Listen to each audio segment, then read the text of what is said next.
لا تزال عمليات انتشال المصابين وعمليات البحث عن مصابين تحت الأنقاض متواصلة حتى الآن، ومن غير الواضح متى ستنتهي. نرى طبعا الشرطة الإسرائيلية تنتشر هنا بشكل كبير، ضباط رفيعو المستوى موجودون في هذه المنطقة يتفقدون ما الذي يحدث هنا. الشرطة الإسرائيلية تغلق كافة الشوارع، ليس فقط هذا الشارع إنما الشوارع التي تؤدي بشكل عام إلى هذه المنطقة. رصدنا أكثر من منطقة إصابة في حلون، منها بالأساس لشظايا صاروخية، لكن هذه المنطقة الرئيسية التي سقط فيها الصاروخ. ونرى كذلك أن الضرر كبير جدا، الدمار كبير. هذه مشاهد لم تألفها إسرائيل، وفي كل مرة يسقط صاروخ من هذا النوع تطرح أسئلة: هل نحن في جباليا؟ هل نحن في غزة أو في جنوب أو لبنان أو في منطقة تل أبيب؟ هذا الأمر يقلق الإسرائيليين بشكل كبير جدا. لو لم تكن هناك ملاجئ محصنة، لو لم تكن هناك أبنية باطونية، لكان الدمار أكبر بكثير.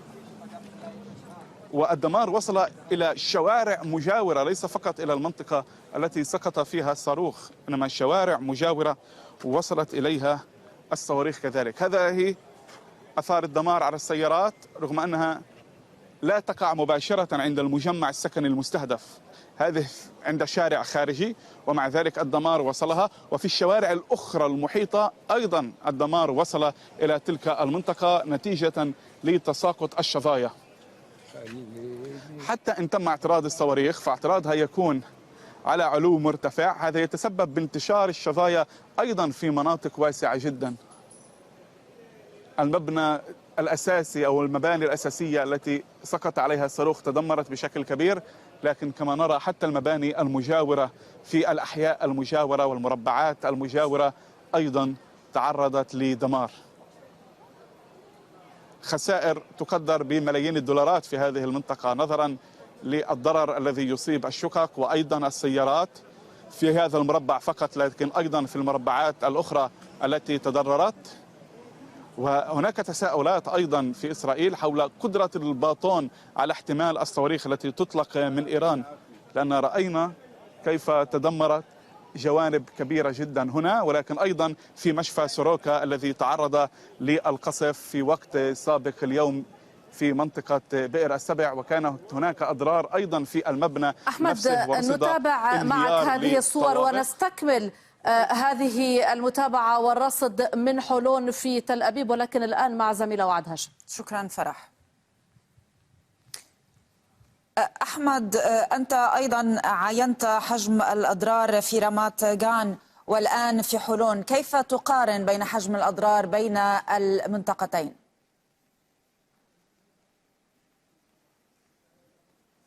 الدمار هنا أكبر مما كان في رامات جان، لا يقارن حتى، لكن للتصويب في رامات جان منعنا من الوصول إلى المنطقة التي سقط فيها الصاروخ بشكل مباشر، لكن يبدو حتى من الصور التي تنشرها وسائل إعلام إسرائيلية أن الدمار في هذه المنطقة أكبر بكثير. هذا شبيه بالدمار الذي شاهدناه قبل يومين في مناطق مختلفة، في منطقة ريشون حيث كان الدمار كبيرا جدا، وفي مناطق أخرى أيضا في منطقة رامات جان عندما تعرضت للقصف في الليلة الأولى من هذه الحرب.